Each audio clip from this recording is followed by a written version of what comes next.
Muy buenas tardes o buenas noches, como siempre decimos en este caso, teniendo en cuenta que nos escuchan de lugares muy distintos, ¿no? Llegamos al episodio 7, es decir, pasamos el ecuador de esta temporada de la serie Articuladores de lo Posible. Eh, entonces, hoy tenemos una invitada, de la que después voy a hablarles, Verónica Pardo, que ustedes verán ahí en la ventanita, que va a estar durante la primera parte, también como siempre, escuchando este contexto previo que empiezo a hacer en cada uno de nuestros programas. Y también como suelo hacer, sobre todo pensando que en cada uno de ellos aparecen personas que no han estado en los demás capítulos, de que esta es una serie que empezó el pasado año, una primera temporada de 12 encuentros, y que está en su segunda temporada y estamos en el 7º episodio. Es una serie que gira alrededor de la articulación en un sentido amplio. Por tanto, hablamos de articular temas, de articular talentos, actores, escuelas de pensamiento. En otros momentos pensamos en realidades políticas.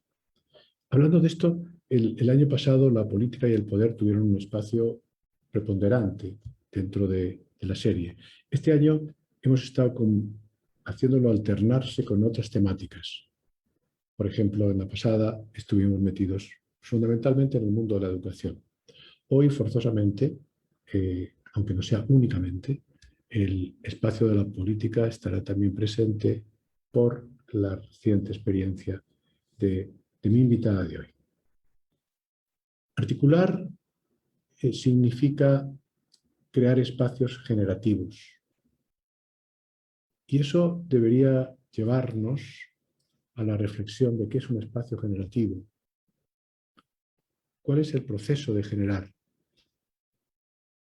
¿Qué es lo que produce generación?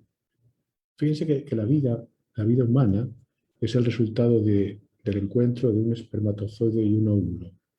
Es decir, la vida lo produce lo distinto y no lo igual. Articular es el resultado de poner en marcha una conexión de lo distinto. Por eso, la idea de qué nos hace crear, cómo creamos, es relevante, porque tenemos a veces la peregrina idea de que cuando hablamos con los de siempre estamos en un proceso generativo. No dudo que lo sea, pero puede ser mucho más cuando hablamos con esos otros. Aunque la casualidad a veces funciona en la vida, ¿no? Yo quiero hablar de que la articulación es el resultado de la intención. Tenemos que creer para crear, jugando un poco con las palabras. Tenemos que salir para entrar en nosotros. Tenemos que marcharnos para volver. Siempre hay algo que está jugando. Tenemos que conocernos para conocer el mundo y viceversa. Pero hoy quiero darle una cierta importancia a este conocernos, a este espacio interior, ¿no? Brian Arthur, el economista, decía que todos los grandes descubrimientos proceden de un viaje interior a lo profundo, ¿no? Eh, el poder detenernos en nosotros.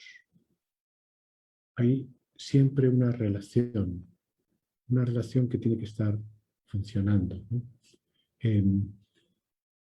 Ahora que estoy con el círculo de lectura, que está ya en su fase más avanzada, leyendo el libro de Otto Scharmer, la teoría U, la frase inspiradora con la que Otto Scharmer plantea este libro, es una frase de Goethe que voy a leerles, dice: el hombre se conoce a sí mismo solo en la medida en la que conoce el mundo. se conoce a sí mismo solo dentro del mundo y conoce el mundo solo dentro de sí mismo.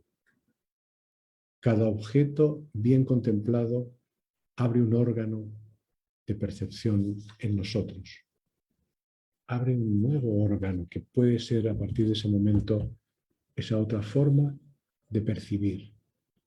En la articulación, al hablar de un espacio generativo, es que podemos crear un nuevo nosotros que puede abrirse a una concepción diferente de lo que nos rodea. Pero también esta línea que abro, digamos que nos lleva a la importancia de escuchar al mundo. ¿Qué nos dice el mundo cuando lo escuchamos desde el silencio? Cuando conseguimos esos momentos en los que no estamos dejándonos llevar por el ruido de la contingencia. ¿Qué nos dice el mundo? ¿Qué tenemos que cambiar en nosotros para cambiar al mundo?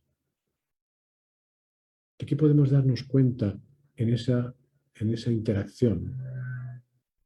Tal vez una pregunta pandémica sería plantearse también a qué nos hemos hecho inmunes. Porque hay inmunidades que nos apartan, por ejemplo, del dolor de los otros, que nos sacan de la escucha sensible y que por tanto dejamos de ver cosas en las que no estamos haciendo el aporte, el apoyo generativo que pudiera servir para mejorar ese espacio en el que vivimos. Yo he terminado hace minutos un encuentro de un programa en el que me han contratado de trabajar con los directores de los colegios públicos de la región de Atacama. Y ha sido una conversación intensa. Yo eh, me conmuevo fácilmente con los temas que tienen que ver con la educación, ¿no? Y ha habido un tipo de conversación que podríamos llamar generativa, que ha llevado a encontrarnos con nosotros y con la disposición de intervenir.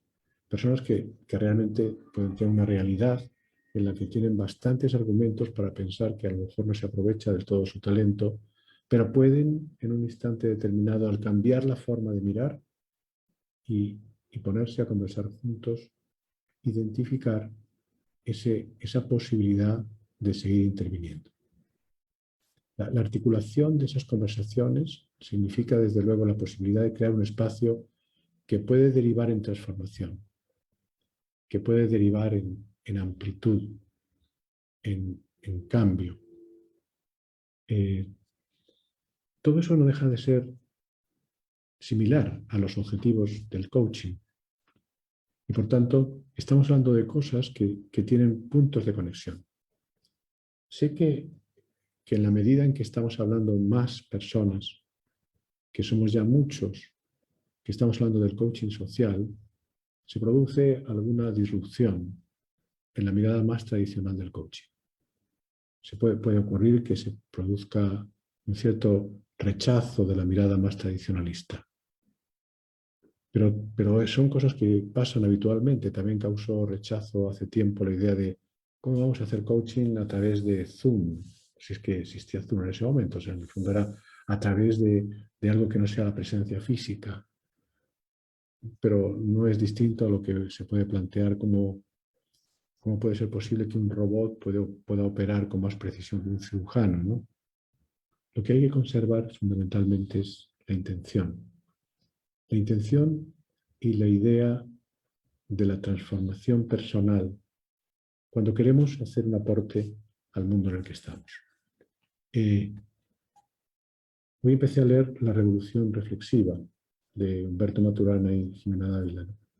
En su contraportada dice: los grandes cambios no se producen sino hasta que empiezan a cambiar los individuos en sus localidades y contextos personales, para luego tocar a sus personas cercanas. Las transformaciones se mueven como un virus que va contagiando de uno en uno hasta formar un movimiento. bueno, quizás todavía falta para ir contagiando a más y darnos cuenta de que tenemos ante nosotros la posibilidad de generar esas conversaciones generativas, que es el tema que traigo hoy para, para que esté flotando en el ambiente. Y, y bueno, no quiero quitar más tiempo para lo que es nuestro plato fuerte de hoy, que es nuestra conversación con Verónica Pardo Lagos, ¿no? Así que ya puedo decirle a Sebastián que la pueda traer a la primera fila para que estemos ambos y podamos eh, conversar. He preparado algunas preguntas, Verónica, para que charlemos. Eh, Nosotros nos conocemos desde hace años. Ahora hablábamos que tal vez fuera el 2000, el 2001. Eh, eh, Estuvo relacionado con mi apoyo a otra persona, un amigo querido, Alberto Undurraga, que en un momento determinado llegó a ser el secretario ejecutivo del CERNAC, y allí estaba Verónica. Y después, pues, hemos tenido ocasiones de encuentros, de momentos en los que aparecíamos y desaparecíamos y teníamos la posibilidad de ver que estábamos teniendo algunos caminos que coincidían, ¿no?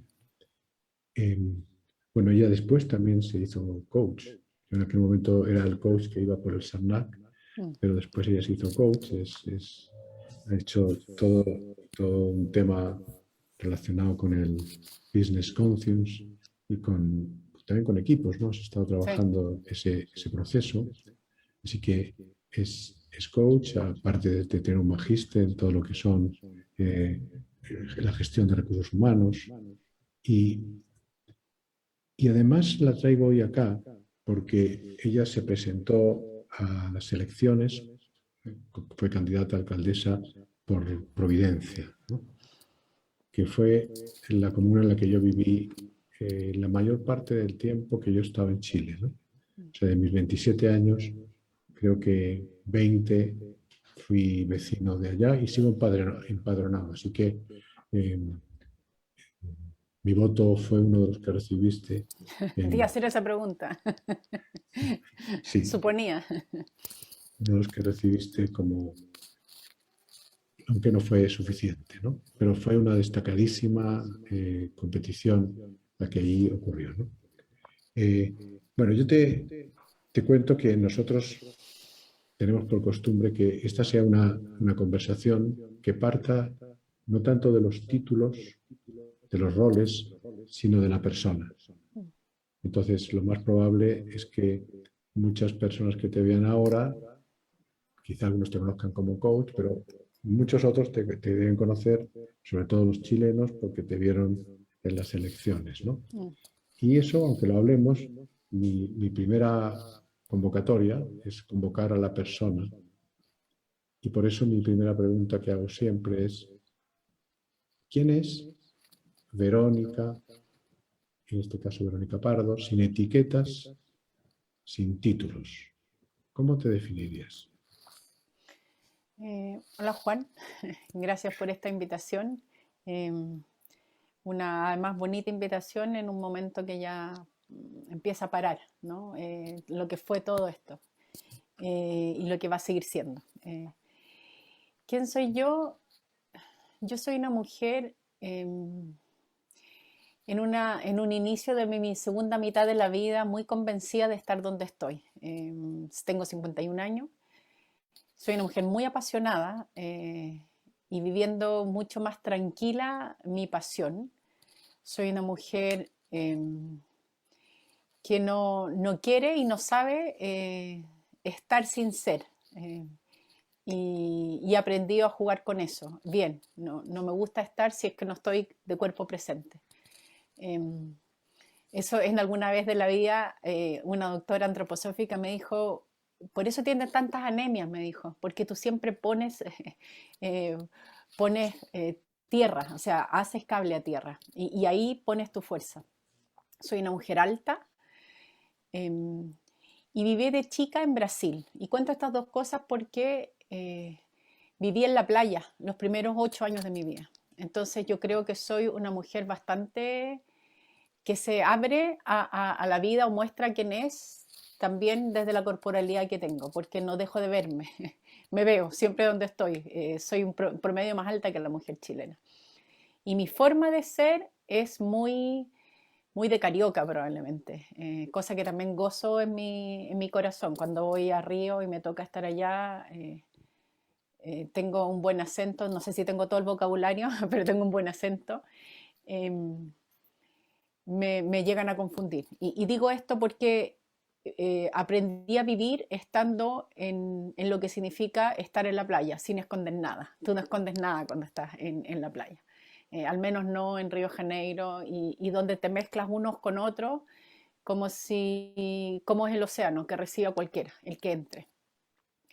Em, Soy madre de 3 hijos, tengo una pareja y un marido hace 27 años casi, o más, 32 ya, por más tiempo antes de casarnos.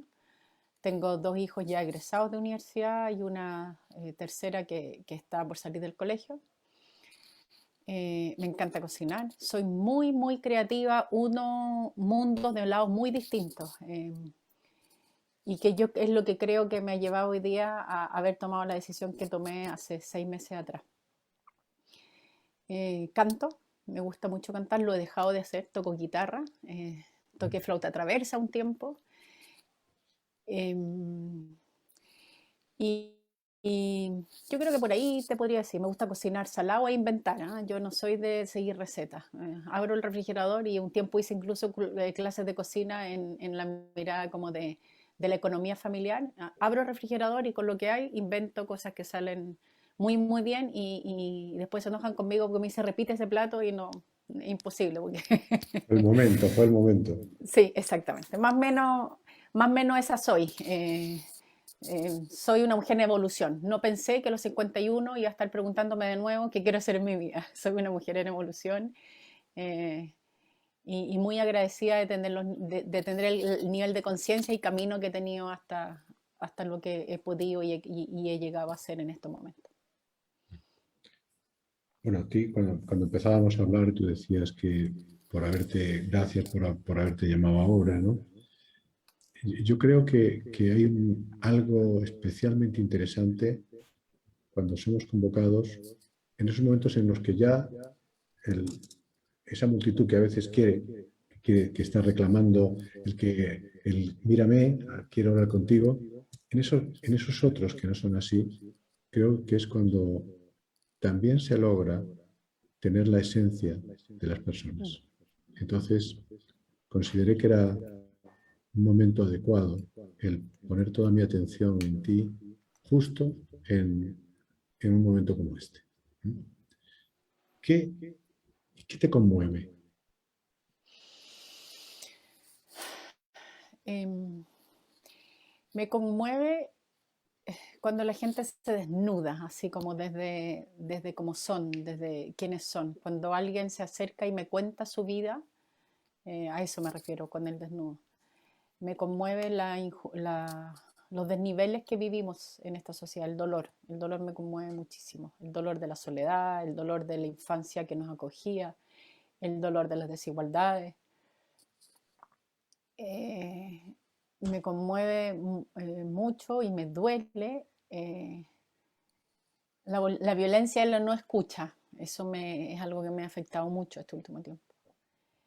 Em, eh, Te hablo como desde lo que me conmueve en lo negativo, o sea, lo que me provoca emociones más de tristeza con lo que te estoy diciendo, más de Sí, rabia. sí. Desde lo que me conmueve en positivo, la belleza, la naturaleza, la solidaridad. Más que la solidaridad, la capacidad de conectar con otros y otras me conmueve mucho cuando nos damos cuenta que somos mucho más que uno. Y me conmueve profundamente cuando me encuentro yo o cuando encuentro a otros y otras que se conectan con su sentido, con su propósito, y eso se nota, así como que lo encarnan y lo viven. Eso. Ok.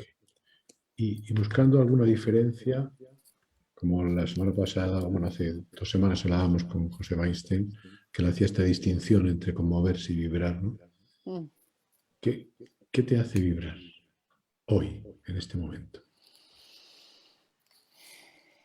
Me hace vibrar, em, bueno, por un lado, como que salgo del contexto de pandemia, pero sí tomo algunos detalles, ¿no? La capacidad de mirar detalles que antes no veía, ¿sí? Voy a irme como a lo pequeño y después voy a irme a lo grande, a lo que está pasando a nivel social. Em, Me conmueve la cantidad de pájaros que hoy día escucho y que antes no escuchaba. Me hace vibrar y veo y me asombra. Escucho pájaros. Y me pasa lo mismo cuando siento olores de árboles, porque antes pasaba y no me daba cuenta, los tenía, entonces ahora como que los tengo menos. Y me pasa lo mismo con la naturaleza. No he tenido vacaciones como muchos de nosotros, estar encerrados, no he podido salir fuera de este espacio y eso me hace vibrar. Me hace vibrar buenas compañías, un vino bien conversado. Me hace vibrar en general el gozo cuando yo veo que genera buena onda y posibilidades. Y me hace vibrar, que fuerte fue parte de lo que conocí en la campaña y que tiene que ver con esto que me conmueve en positivo, cuando conectado con un propósito uno se suma con otros y otras, y es lo que está empezando a pasar hoy día, a propósito de este proceso constituyente, a propósito, en mi campaña yo sentí fuertemente que yo fui como la que se atrevió a dar un paso, la que tuvo el coraje antes de otros y otras, y que gracias a eso hubo más y hubo otros detrás o juntos que fueron dando el paso conmigo. Como que el ayudarme a empoderar también empoderó a cada uno. Y eso me conmueve mucho y me hace vibrar. Lo que está pasando hoy día de este empoderamiento ciudadano que nos hemos atrevido a tener y que queremos tener para la construcción del marco social que es lo que queremos y necesitamos. Eso sí, me hace vibrar mucho. Claramente ese es un fenómeno que seguramente en unos años tendremos muchas más interpretaciones de cómo la ciudadanía se convierte en protagonista y Mm, aparecen personas que de alguna forma empiezan a tomar relevancia y sorprenden porque quizá estábamos acostumbrados a miembros de partidos políticos, a estructuras fijas, y aunque cada uno tiene una cercanía a ciertas miradas del mundo, pero no es lo mismo que salir de las estructuras, sino mm, salir directamente desde la casa a la plaza pública, ¿no? mm. ¿Puedes contarnos algún momento central de tu vida que te haya atraído a lo que hoy haces, ¿no? Yo siempre tengo la fantasía de que hay algún momento por ahí que fue el que nos puso en movimiento para llegar a lo que somos hoy, ¿no? Que en tu caso puedes reconocer algo así. No sé si uno, yo creo que hay más de uno. Tampoco, te voy a dar dos o tres ideas que tengo más o menos claras. Uno tiene que ver con esta vida que yo te digo en Brasil. Eh, Como a los 33 por un proyecto de trabajo, me tocó ir a Río de Janeiro y yo no tenía ningún apego con Río de Janeiro, o sea, ninguna sensación de que fuera importante en mi vida, pero sí sentía hasta ese momento en mi vida que yo era extraña aquí en Chile, que mi forma de hablar era distinta, que mi modo de expresarme generaba, era diferente a muchas de las mujeres de mi generación. Y me acuerdo que por casualidad llegué hasta a una reunión, era una presentación de un proyecto con una empresa que estaba en Argentina y nos pidieron que hiciéramos una reunión allá. Y yo llego sin tener ninguna expectativa y al llegar fui como por 3 días. Fue una cosa así como que me cambiaron la reunión de Argentina a Río de Janeiro y llego a Río de Janeiro y fue una sensación corporal tan fuerte que decidí quedarme el fin de semana y me acuerdo haber ido caminando por la playa. Ni siquiera había llevado bikini porque el viaje no era allá, no había llevado ropa para estar allá y caminaba por la playa tocando el suelo, o sea, caminando y sentía el mar y sentía como que las piezas del puzzle se ordenaban dentro de mí. Y digo esto porque hoy día creo que la mujer que soy, que habla directo, habla claro, habla mirando a los ojos, que hasta ese momento sentía que era invasiva o que era que era difícil de vivir, porque era un país que había vivido en otros estados, mucho más la dictadura, yo sentía que la cordillera me pesaba, o sea, era como que tomé la corporalidad de entender que mi vida de principio me había marcado a ser una mujer más abierta, más clara, más expresiva, mirando a los ojos directos. Entonces yo creo que ahí hay un tema que es que hoy día me hace mucho sentido.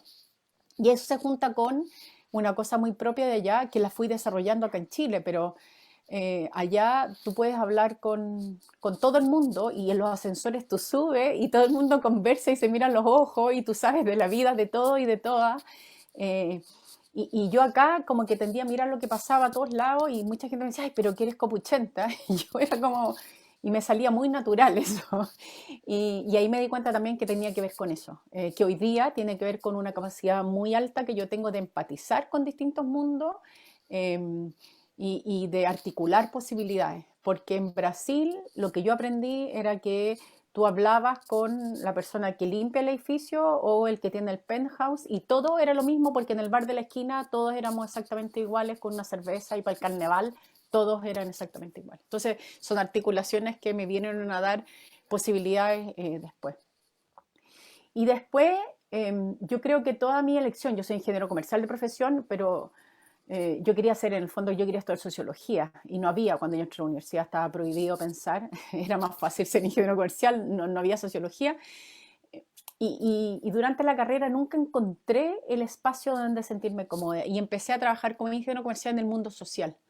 Y al salir de la universidad o a mitad de la universidad, yo decidí ir a una fundación, que era la Fundación Trabajo Buen Hermano, y poner al servicio de los empresarios de microcrédito en la zona sur de Santiago, San Joaquín y La Granja, las habilidades que yo había aprendido hasta ese momento.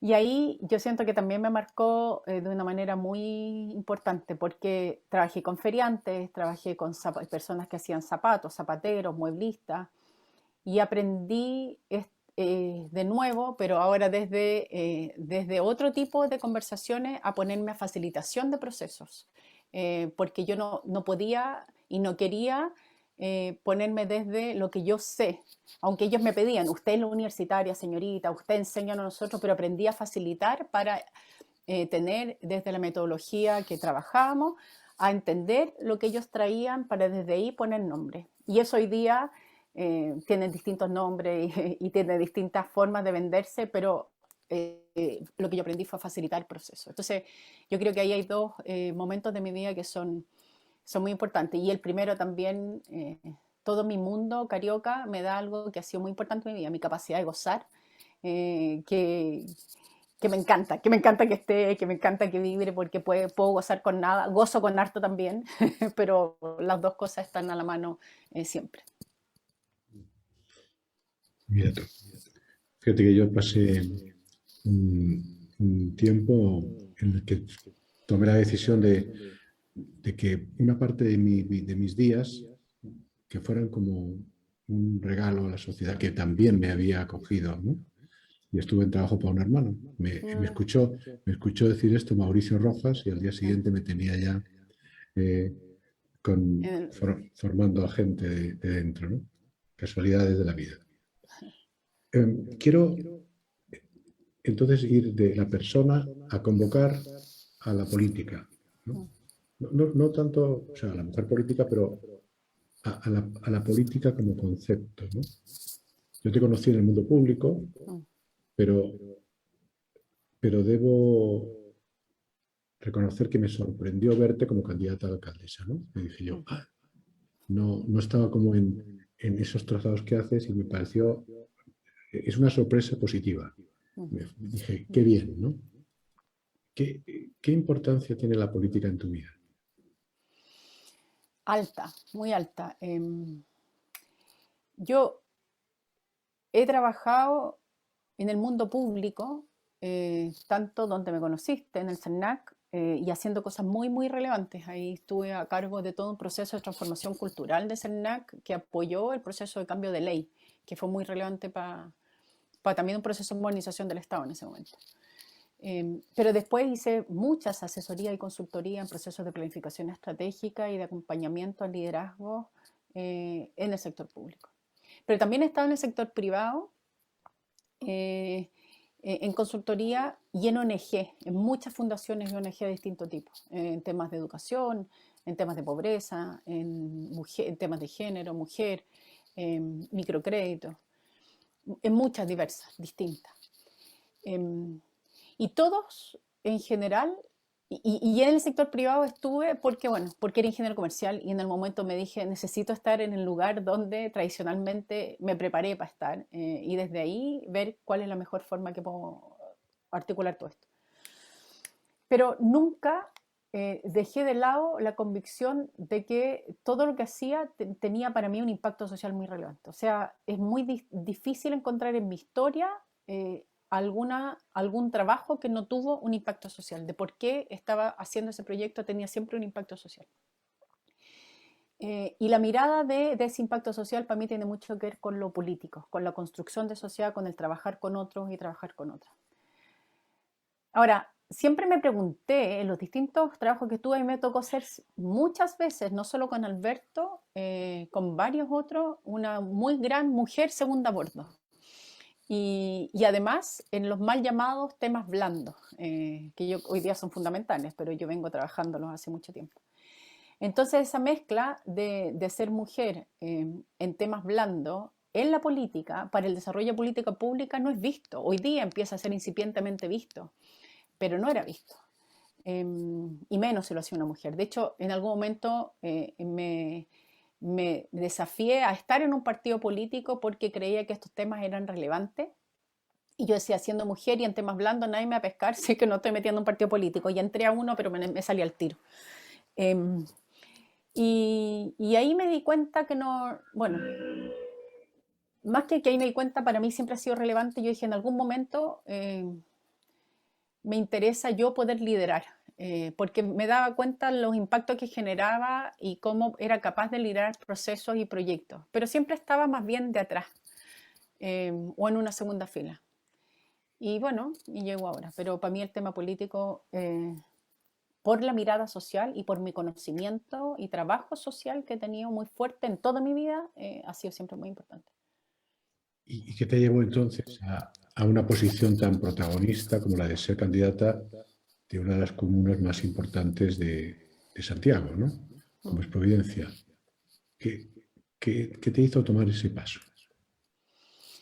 Yo creo que uno es lo que te acabo de comentar, esta sensación de haber siempre tenido un muy buen rol de una segunda a bordo, más bien en el back, pero con conciencia que yo podía estar en el front. De hecho, yo me acuerdo un jefe mío muy joven, no lo voy a nombrar, pero un jefe muy joven del sector público, que después nos tocó estar juntos en el directorio de una fundación, y él de tener por lo menos 10 años, un poco más que yo, dijo, ella es una muy buena cheque a fecha.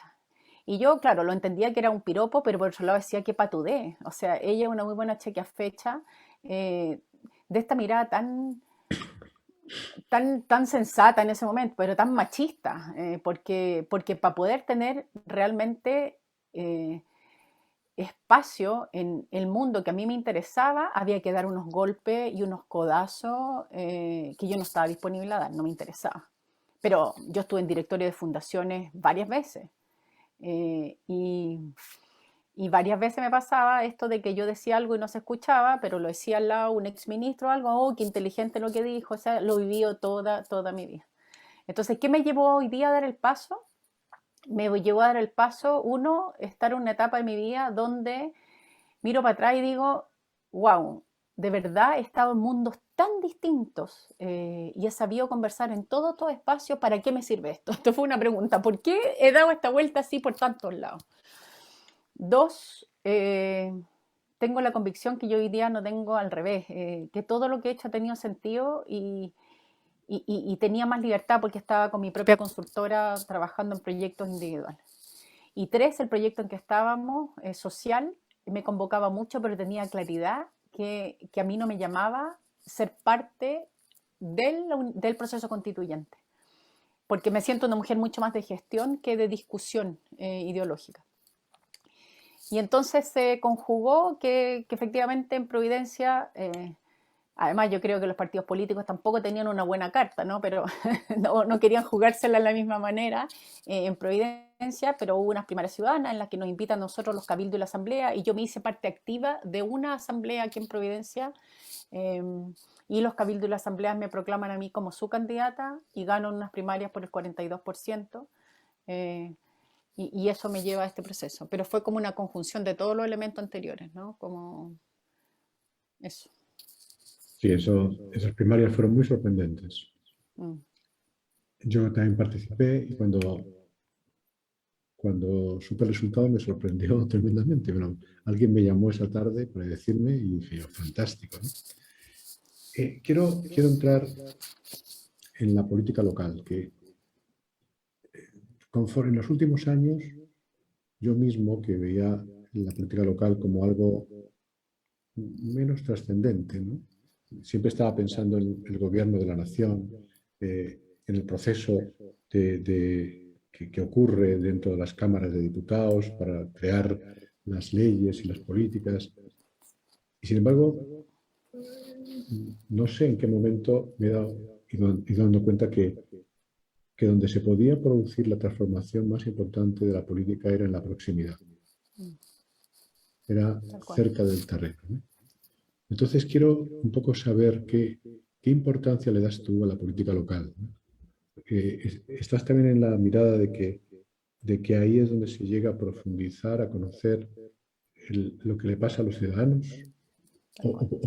o por qué ese camino lo tomaste en vez de otro, ¿no? Pero me importa más verlo como conceptualización de lo local.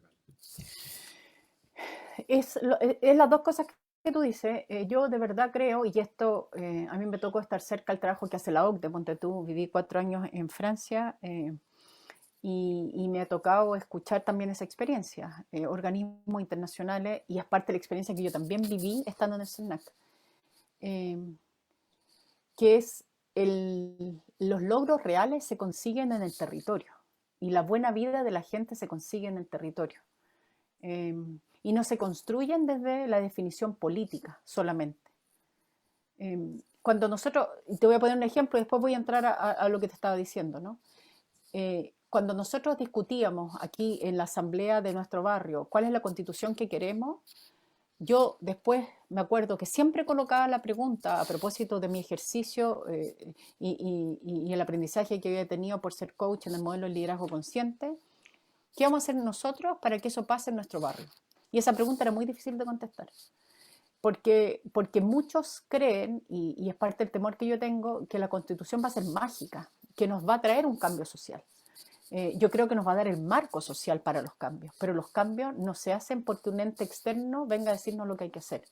El cambio se hace porque cada uno de nosotras y nosotros tomemos el empoderamiento que necesitamos tener en el marco social que se nos permite hacerlo. E inclusive que seamos nosotros y nosotras los que estemos disponibles para empujar los cambios sociales que queremos que tengamos. Entonces, esa convicción la tengo profundamente y por eso también doy el paso que doy. No quiero seguir estando en la vereda de los que critican, quiero ser parte del mundo que quiero que exista. Y ahí es donde yo veo efectivamente la OCDE empieza a tener mucho más accionar en el tema territorial, en la mirada de los behaviors, del comportamiento, de cómo incidir ahí. Pero todavía estamos en una trampa donde esto de lo grande y del ego, de parecer más y de que te vean más, está en la gran política. Cuando en realidad la gran política está lejana del dolor personal y de la gente y de las necesidades personales. Y ese trabajo es el que yo creo que hoy día tenemos que hacer y que también necesita un cambio de liderazgo, porque no es un líder que viene a cambiar mi vida, es una persona que es capaz de acompañarte a hacer el cambio, de empoderarte y darte las posibilidades de que tú empoderes también con las herramientas que existen. Entonces, yo sí creo en el cambio en los territorios y creo de verdad, y que fue parte de lo que pasó en campaña y lo que me gustaría que siguiera pasando, que muchas de las soluciones están en la capacidad de escucharnos y articularnos para hacer que las cosas pasen. Y eso solo pasa en el día a día, en el terreno, no pasa por un decreto ni por una norma. Sí, fíjate que te escucho y y me vienen unas reflexiones mías que a la luz de lo que hablamos se me aclaran bastante, que es, en mi trabajo en el mundo del gobierno central era muy atractivo, era profundamente atractivo para un ser político como yo, pero me daba cuenta que lo que estaba era ayudando a mm, la gestión de ideas, pero las veces que he estado no sé, trabajando, por ejemplo, con el alcalde y luego la alcaldesa de Peñalolén, ¿no? Que también conoces bien, eh, Carola. yo ahí, yo ahí sentía que lo que hacíamos, que esas conversaciones de coaching llegaban al ciudadano. Mm, mm, O sea, tenían impacto en vidas concretas. mm, Y eso era muy, muy estimulante. mm. Y creo que es algo relevante. Y una última pregunta dentro de este ámbito más de lo político y es, me gustaría, tengo la curiosidad, ¿no? De que, ¿cuál hubiera sido, cuál sería tu política en Providencia si hubieras ganado las elecciones en todo lo referido a la mujer, al género? ¿Tenías, Sí, tenías proyectos concretos ahí? sí, había proyectos concretos ahí. Em, Uno de ellos, bueno, uno que es un tema mucho más desde lo normativo, a ver, voy a decir dos cosas. Primero, la importancia de sumar al equipo de trabajo en ciertas convicciones, en cierto propósito y sentido. Para mí esto es vital. Eh, y que no es solo con el tema de género, sino que es porque el tema de género no puede ser impuesto, sino que el tema del feminismo tiene que ser una mirada que uno empiece a querer tener en los que no lo tengan. Y empiezan a cambiar de lentes para poder incorporarlo. Y ahí había primero todo un tema de protocolo no sexista y de cuidado para con la mujer, en temas de salud, en temas de educación, en temas de seguridad, porque hoy día el tema de la violencia contra la mujer es muy alto, el tema de agresión es muy alto y no hay protocolos de cuidado cuando se extrema o se tiene abiertamente violencia, violación y otros abusos. Entonces, instalar estos protocolos que, que, que acompañen y empoderen a la mujer en su rol porque que está muy desnivelada. Eso es un tema como básico de entrada. Y después queremos llegar hasta presupuestos feministas, que efectivamente el presupuesto del municipio tenga que ver con la geografía de la mujer, que tenga que ver con las necesidades de la mujer. Hay muchas más mujeres en Providencia, hay muchas más madres de familia y dueñas del hogar que son mujeres. Y no hay más mamografías y no hay más PAP que lo que debieran haber. O sea, entonces, ¿cómo tú haces efectivamente un presupuesto en función de las necesidades eh, que hay ahí? Y un tercer punto que tiene que también con la mirada participativa, cómo tú haces una participación acorde a a las posibilidades reales de la mujer, porque tenemos que, y muchas, compartir tres jornadas, ¿no? Entonces, estas jornadas implican que tienes menos tiempo para la participación, somos más prácticas muchas veces, los temas que nos interesan no son los mismos temas que le interesan necesariamente a los hombres. Cómo tú organizas la participación y metodológicamente de una manera que asegure que los que no participan nunca o los que se sienten excluidos o son más silenciosos también pueden hacer su participación. Y lo último es un centro de acogida para la mujer, porque los niveles de violencia a mujer aumentaron 500% en esta comuna, y no porque antes no existieran, porque antes no se denunciaban. Porque esto es una comuna que hasta hace poco ha mantenido muy oculto todo lo que no corresponde, todo violencia y pobreza estaban ocultas porque no está dentro del estándar permitido para esta comuna y hoy día, a propósito de la pandemia y en la campaña, empiezan a aparecer muchos temas que estaban bastante radicados. Ok. Bueno, vamos a pasar entonces a esa otra parte que también es tuya y que tiene que ver mucho con esta plataforma de coaching global, ¿no? Mm. Un poco hablemos de coaching, porque, como dije antes, eres una coach cercana a ese movimiento de conscious business. Eh, ¿Ves algún riesgo en el futuro del coaching? Porque hay muchas veces que hay muchas alarmas en este momento de cómo se ve su rol, etcétera. ¿Tú ves alguno? Sí, ahora Yo creo que un riesgo que hemos tenido, también yo tuve una formación ontológica, me diplomé contigo en el diplomado de coaching organizacional, entonces tengo esa formación a la base. Em, yo el gran em, Yo el gran problema que veo o la dificultad es algo que vengo viendo hace tiempo, ¿no? Cuando tú no pones la capacidad de ser coach al servicio real de la otra persona, sino que la pones al servicio de tu propio ego. Esa es una tensión que yo veo en muchos coaches que, que se esmeran en hacer las buenas preguntas, pero no la mejor pregunta para el coachee que tú tienes al lado, en función de tener una capacidad de escucha empática real, sino que en función de mantener una carrera como coach. Y digo esto porque hoy día, a mi juicio, lo que necesitamos son coaches capaces de acompañar en un proceso mucho más amplio del conocimiento interno, de habilidades del habla, de la interacción, de acompañar a otros, de ser eco, de empatía, y no solamente un coach que está en la capacidad eh, del intelecto, de lo que te pasa por la cabeza, sino que llegar hacia el corazón. Y ahí me asusta porque hay muchos que se están formando y yo creo que el coaching y el proceso de formación de coaching es un tremendo proceso de formación y desarrollo personal.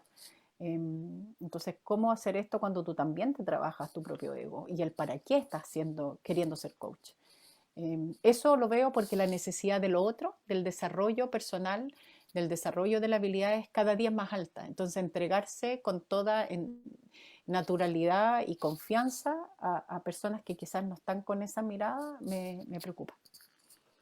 Ok. ¿Y cómo escucha una ciudadana con sentido político como tú y a la vez coach el momento actual de Latinoamérica? Esto que está pasando de golpe, que es como un estallido, ¿no? Mm.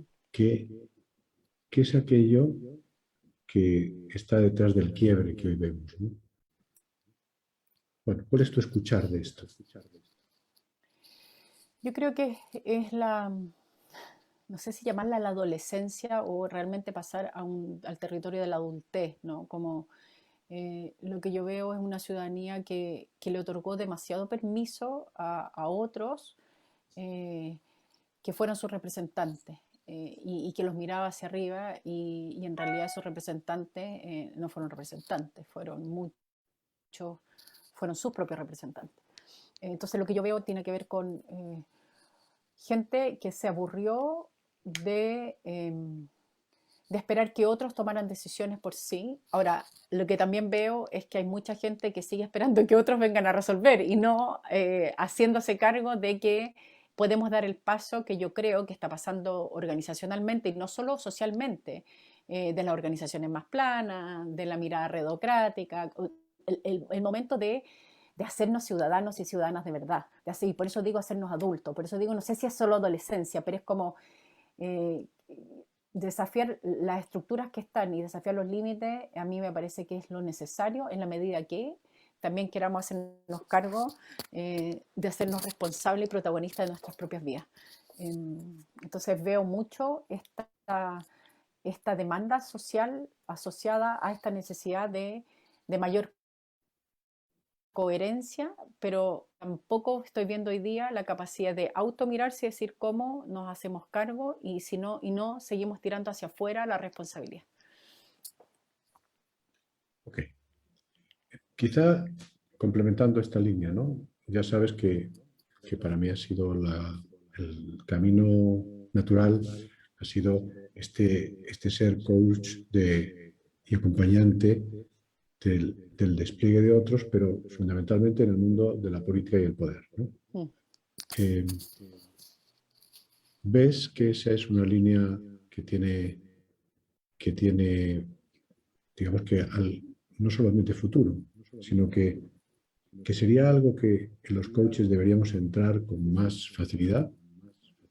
¿Lo ves posible? ¿Crees que las personas que están ahí, Sí.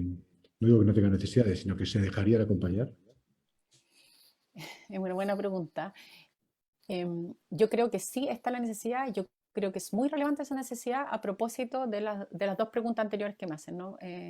Yo creo que hoy día se necesitan líderes que sean capaces de ir un paso más adelante, pero que tengan el ego lo suficientemente trabajado para devolverse a escuchar y volver a estar adelante y volverse a escuchar y volver a estar adelante, o no dejar de sentirse en el liderazgo, pero tener la humildad suficiente para escuchar hacia el lado y darse cuenta que lo que ocurre no es porque su propia cabeza le ilumina, que es lo que nos pasa hoy día con muchos políticos, ¿no? Sino que porque soy capaz de interlocutar, escuchar, decodificar y transformar. Yo creo que eso es muy necesario. Y eso, cuando tú dices, ¿crees que es necesario hoy día acompañar? No sé cuánto lo ven, pero yo creo que es muy necesario porque es la única forma de el poder. A ver, la política es la administración del poder. Y hoy día aprender a administrar este poder en una manera que no se te olvide el servicio es muy difícil, porque te empiezas eh, como a engolosinar con lo que pasa, porque es afrodisíaco probablemente el poder, ¿no? Entonces yo veo cómo trabajar para que el coach sea el cable a tierra y el cable a la ciudadanía y el cable de ser de nuevo, de vuelta, el ciudadano de a pie que tú siempre has sido. Porque parte de lo que yo entiendo y escucho y he estado escuchando de por qué hizo tanto sentido mi campaña, porque yo era una ciudadana de pie, que supe hablar bien, decir bien, articular bien, generar mucha conversación, pero en el fondo era una mujer que desde la empatía, la humildad, pongo mi conocimiento al servicio. Y eso es lo que al político y política más tradicional pareciera que se le olvida porque se cree que es el iluminado que sabe responder por el resto y no vuelve en el día a día desde la humildad a volver a preguntar y a volver a traer las respuestas desde la ciudadanía. Claro, mi experiencia confirma lo que tú dices de que el coach, cuando alguien se abre a eso, el coaching como proceso es un buen antídoto del síndrome de Ibris, Mm, esto que es como una enfermedad, mm, porque sientes el peso, lo puedes tocar el poder y todos los que te rodean te lo hacen notar y por lo tanto llega un momento en que se produce un ensimismamiento, ¿no? mm, Y eso no deja de ser una forma de alejarse. mm, Y, y la política, como la estamos conversando aquí, es proximidad. mm. Entonces, todo lo que aleja deja de ser próximo y por tanto se aleja de la política.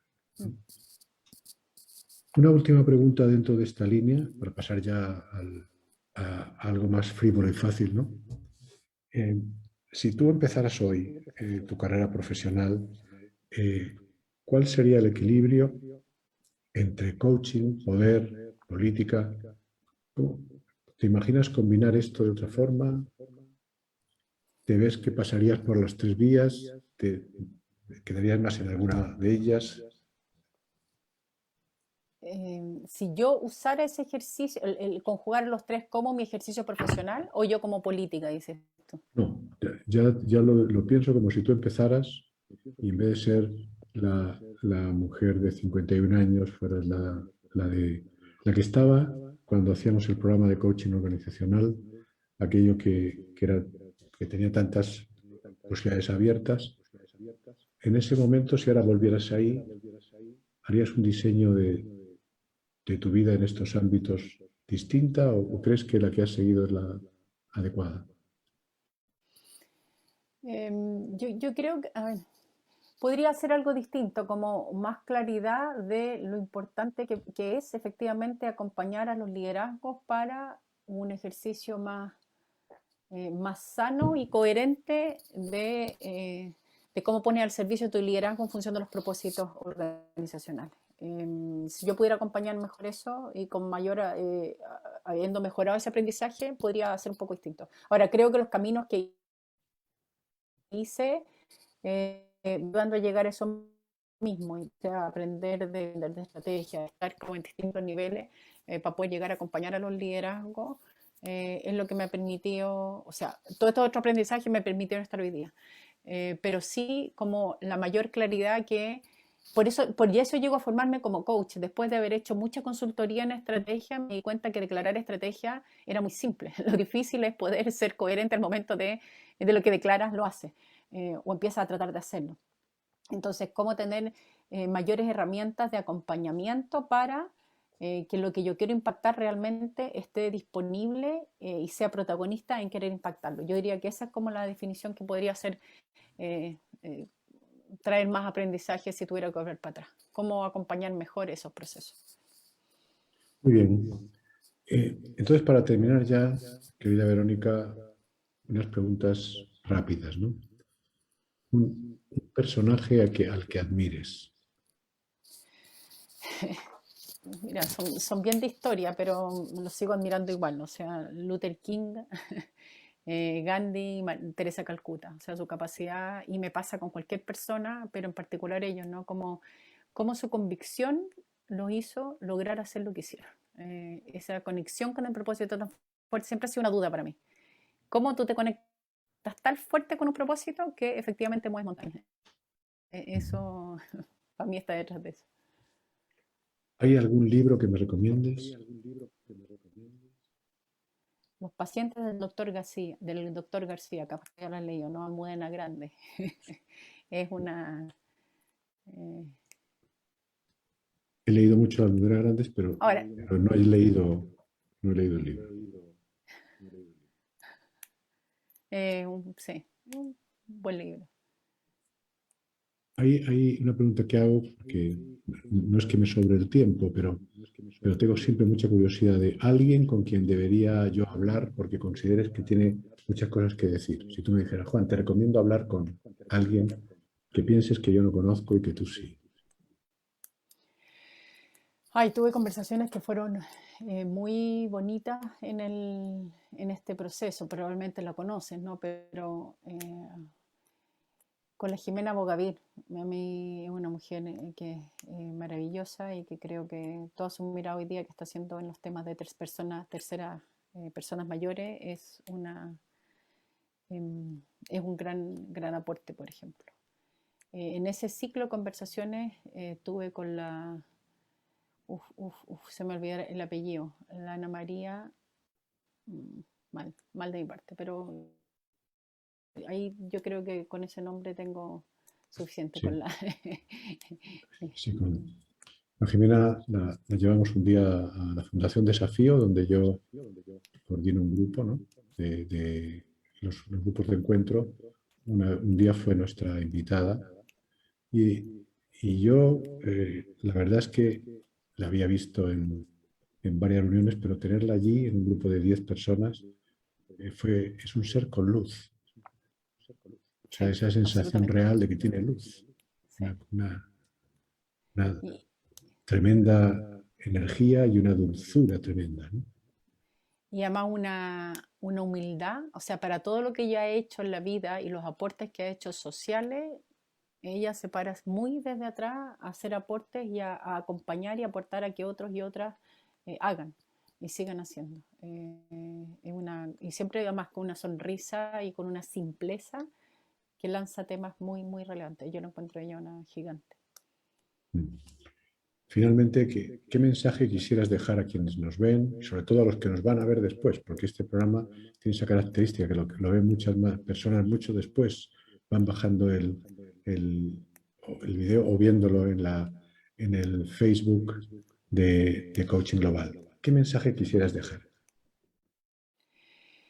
La pandemia me ha traído este mensaje y de verdad ahora después de la campaña vuelvo a estar muy conectado con eso. Las respuestas no están afuera, el cambio no está afuera y nos pasamos la vida entera tratando de cambiar a otros y a otras. El mayor cambio solo lo podemos hacer nosotros a nosotros mismos y conectarnos con lo que nos hace sentido. Y cuando digo esto, invito profundamente a que hagamos infinitamente más escucha y no tanta habla. Solo en el silencio nos conectamos realmente, porque en el mundo de las ideas, solo en el mundo del corazón somos capaces de interconectarnos. Entonces, mi mensaje es más silencio, más escucha desde el corazón y más capacidad de entender que adentro tenemos las respuestas que estamos buscando afuera. Eso. Muchas gracias. Sí, sí, muchas gracias porque todo lo que me has respondido está tremendamente conectado con el trabajo que estamos haciendo en este momento, en este pequeño movimiento que es Articuladores de lo Posible, ¿no? Por ejemplo, en el ciclo de lectura, eh, hemos terminado de leer a Byung-Chul Han, un par de sus libros, y él al final se decanta por volver a la vida contemplativa, que tiene que ver con contemplar, escuchar, dejar que el silencio nos penetre y nos mueva a mirar de otra forma, ¿no? Y cómo al revés el activismo a veces nos va haciendo que el tiempo que vivimos sea un tiempo de menor calidad, ¿no? Mm. Entonces, estamos hablando de eso. Bueno, quedan pocos minutos que entonces te invito a que, porque al final el vídeo que he pedido que pongan, no tenía la menor idea que puede ser que conecte con algo más parecido a, a esas playas en las que tú hundías tus pies. Es porque tú hablabas de esa alegría, de esa cosa, y luego lo vas a ver. Pero solo terminando, además de darle las gracias a Verónica por aceptar venir a este programa y contarnos sus experiencias, quiero volver a esta idea de cuando yo le pregunto cómo ve ella el posible acompañamiento de aquellos que están en la política, el poder, y incluyo ahí a todos aquellos que de alguna forma, sin estar, pudieran estarlo, ¿no? Pudieran ser voces que puedan estar a disposición de propósitos mayores. Mm. Yo creo que eso es muy importante y fundamental. Cuando hablamos de articuladores de lo posible, eh, tomando el tema de coaching social, que antes dije que a lo mejor podía tener miradas un poco detractoras, yo creo que llevar el coaching al terreno, producir conversaciones en las cuales las personas se pueden encontrar con su propia responsabilidad, Mm. con la responsabilidad que tienen de ser portadores de poder, como somos todos, pero que se pongan en acción en favor de la comunidad y de las ideas que tienen. Es algo muy relevante.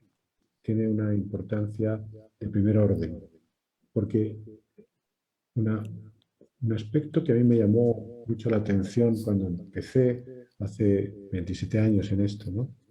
Era cómo respetábamos el que el otro sacara su propia voz, el que la persona se pusiera en contacto con su voz interior y hablara alto, la mostrara. Bueno, no deja de ser muy similar el lograr cómo la ciudadanía, las comunidades, en un momento determinado, encuentran su propia voz. Y esa propia voz no es la de la queja, no es la del susurro, es la de la voz alta que dice lo que piensa, la que expresa lo que quiere, la que de alguna forma puede permitir con su voz que pasen cosas relevantes en el mundo en el que estamos. Y quería entonces, para ir terminando, plantear que viéramos un video que es muy simple. Es uno de estos programas que de pronto hacen concursos, así que les puede parecer a algunos frívolo a partir de lo que hemos visto otras veces. Pero en esta ocasión lo que quiero que vean es la fuerza que se puede llegar a tener, la esperanza que se puede llegar a tener, incluso en situaciones adversas. Entonces, Sebastián, veo, me ha desaparecido Verónica, no sé si es que se ha caído la conexión, pero supongo que a lo mejor entra o que nos ve desde fuera. Te pido por favor si podemos ver el video. Hi. Hello. How are you? I'm awesome. I'm so happy to be here. Well, we're happy you are. What's your name? My name's Jane. When I sing, I go by Nightbird. Oh, that's nice. Nightbird? That's right. Did you sing? Do you sing for a living? Not recently. Where are you from? I'm from Zanesville, Ohio. Okay. How old are you? I'm 30. 30 years old. And the dream is to be a singer. What are you going to be singing for us tonight? I'm singing an original song called It's Okay. It's okay. Yeah. It is. It's okay. It's okay. What is it's okay about? It's Okay is the story of the last year of my life. All right. And who you here with? I'm here by myself. It's okay. And what do you do for a living? I have not been working for quite a few years. I've been dealing with cancer. Oh, sorry. No, it's okay. Okay. Yeah, I'm okay. All right. Can I ask you, how are you now? Last time I checked, I had some cancer in my lungs, my spine, and my liver. Wow. So you're not okay. Well, not in every way, no. You got a beautiful smile and a beautiful glow, you and do. nobody would know. Thank you. It's important that everyone knows I'm so much more than the bad things that happen to me. Yes. Yes. All right. Sing for us. Good luck. Nightbird.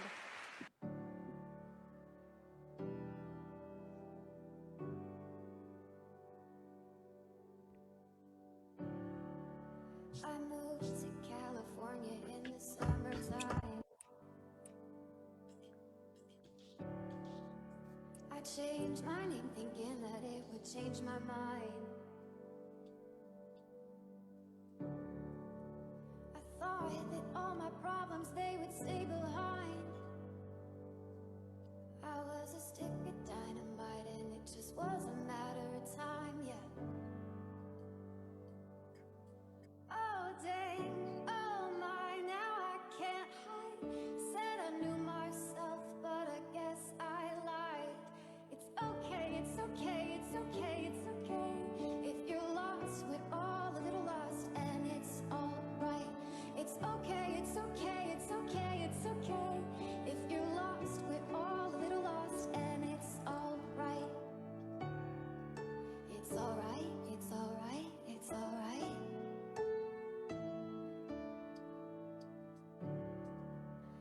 I wrote 100 pages, but I burned them all. Yeah, I burned them all. I blow through yellow lights and don't look back at all. I don't look back at all. Oh, dang, oh my, now I can't hide. Said I knew what I wanted, but I guess I lied. It's okay, it's okay, it's okay, it's okay. If you're lost, we're all a little lost, and it's alright. It's okay, it's okay, it's okay, it's okay. If you're lost, we're all a little lost, and it's alright. Oh, it's alright to be lost sometimes. Bien, Verónica escribe que se fue la luz en su casa. Dice si tiene sentido entrar, pero ya la verdad es que estamos terminando. Entonces, solo con la melodía con la que hemos cerrado hoy, quiero dejar algunas preguntas después de escuchar a esta mujer radiante, a pesar de su situación. ¿Quién constituye algo en adversidad?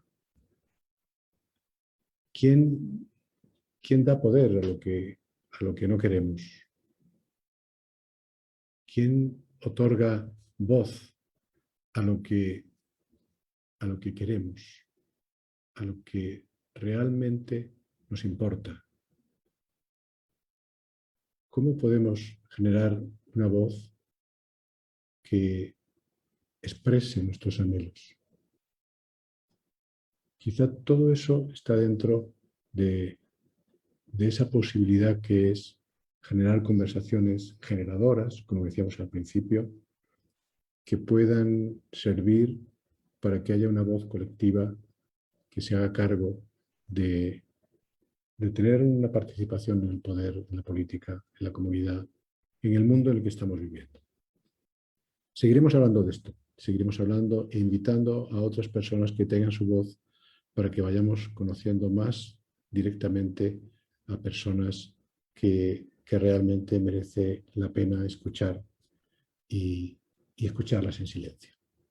Deseo que tengan una buena noche, que termine bien este día y que se preparen para un buen fin de semana de este mes de junio. Nos vemos en 2 semanas más. Hasta entonces, muchas gracias.